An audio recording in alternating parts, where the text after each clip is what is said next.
Welcome back to Parents Perspective with Mike and Amy. We've had a couple different topics going into our segment lately, which has been dealing with unpredictability. And so one of the things that we want to talk about next is places we can go for help. And there's a lot of different options that are out there. So we're going to go through a couple specific individuals and or groups that we can talk to just to kind of help us deal with all the things that are going on at this time and people that we can lean on in times of need when it just seems like a lot of things are coming all around us. So Amy, you mentioned a couple specific groups that you've worked with in the past and individuals. Can you share with us a little bit, like who you think would be good as far as people to reach out to? Well, Mike, I have to say, honestly, this just talking with another parent like yourself and knowing that other parents are out there listening and tuning in to our conversations, I think helps me feel less alone in these struggles, because honestly, I am one to get stressed out easily. There's very little things that happen can throw me.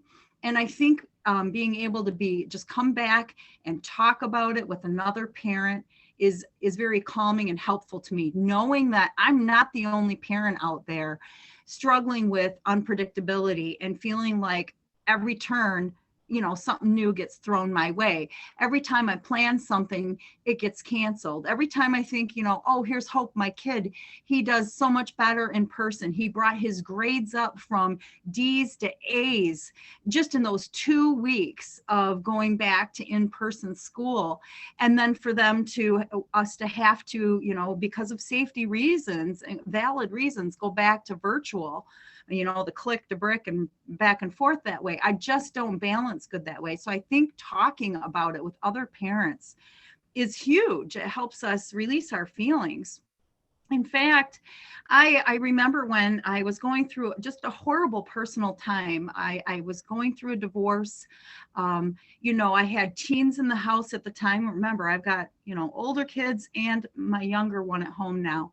So I remember that difficult time. And when everything was chaotic and I felt really off balance and I couldn't stay on top of things like what my kids were doing at school.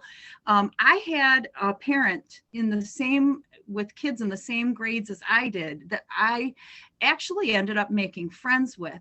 And the way she helped me was just, hey, you know what? Call me on the phone and say, hey, don't forget, they've got that science test tomorrow. Hey, don't forget, tomorrow is picture day. And do you know how many times that saved me to have another parent watching my calendar for me? And I still to this day thank her for that. And so if you're feeling like, maybe you're a person, even a grandparent or an aunt or uncle who is feeling alone right now, you can't see your family as much, maybe you could be really helpful in doing that for some of your family members that are maybe working a lot of overtime and their kids are left alone throughout the day because of, this different platform of school. And so just think out of the box and then be okay with asking for help. Sometimes for a lot of us, our pride gets in the way and we don't come out and ask for that help.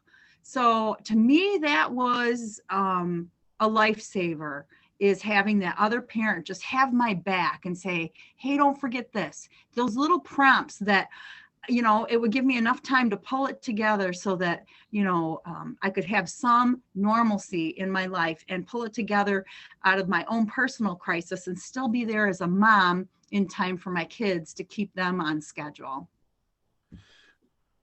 I think that's great that you're mentioning that other people can be there. And I think at the same time, when we're talking about that with us as parents leaning on each other for help, I think it's good that we encourage our children to do the same with their own peers. And so I can tell you, like the other day, my son had his friend over and they were actually doing some studying together. So, if safety is a concern and spacing is going to be an issue, the other option as well too is maybe using Zoom or maybe using some other platforms to do their own electronic study groups as well. I know it's sometimes like, yeah, but I want to see them. But if you're not able to do that, it's still good to maybe get phone numbers from the friends. And maybe they can find ways where they can communicate on something specific like that. I know sometimes the schools will still have labs that are open and spacings requirement, and there's limitations with that. But finding those avenues that your children can do the same thing, and they can reach out to buddies. Maybe they have that one friend that's a little bit more responsible with this, or maybe your child is better at this subject, and they can lean on each other for those supports during these times. And as well, and it sounds, I know some people find it a taboo subject to deal with. Some of these online gaming networks as well too can be problematic in some ways, but in other ways they can really develop socialization for children that might not otherwise really feel comfortable talking with others about this. I know my son in particular has a couple friends that he games with, and so there needs to be limits with that as far as like not going all night and all day doing the stuff, but that could be another avenue as well too, where they can reach out. And through games, a lot of us through board games would have that same relatability, and we'd learn life lessons through it. We teach with early childhood development how playing together can do that. So where we want to limit that, that could be another avenue, as long as you set the right parameters with that, for your children to connect with other people and find ways to share, like ways that they can deal with things during these stressful times as well too. And so any other thoughts on that, Amy, as far as other places we can go to seek help? Well, I just love what you said about the online gaming. I thought I would be so against that, but the other day a parent contacted me and asked for my son's handle or name to look him up. And from the other room, I stayed close. I was monitoring and listening to the conversations and such, and asked him who he was playing with. And sure enough, it was the son of this parent that asked me for his username. And he was laughing and having a good time, and they were talking back and forth. I think sometimes it takes the pressure off for kids, some less vocal kids, maybe, to just start up a conversation on the phone is just going to be difficult for them. But surrounding a fun game, they can laugh and talk. And so it was really, honestly, I felt it was very healthy for him. And I'm just so glad that I was more open-minded to consider that during these, isolative times. So other places you can go to help, as always, you can reach out to our outreach department. We have a help card that lists local agencies that have different counseling options. You can always reach out to your local schools or a teen health center. They have a counselor. It's actually called Teen Health now. And, just don't be afraid to ask or get online and research if you're having trouble. We never want to wait till it's too late, or it's really deep depression or isolation type things happening. We want to get our kids help early, and that goes for parents too.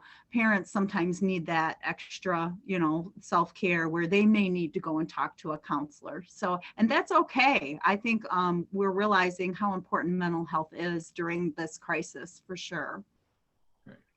And don't forget, there's always 211. As Amy was mentioning, the help card, 211 directly through United Way is a great resource you can call up. If you have just general questions, they can guide you to a lot of different resources. If it's a need for food, for counseling, for clothing, for help with bills, help with your children, help with any mental health needs, there's a lot of great resources on there.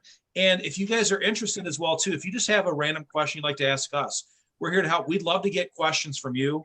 We'd love to be able to, at some point, share, do a whole segment just on questions that you guys have. So if you were really interested in learning more from us, or have some topics you'd like us to go over, feel free to go to speak@stcounty.org, or you can just comment in the section below in this page, and we would love to be able to answer those things for you directly. But so we're wrapping up on time. We want to thank you again for just tuning in.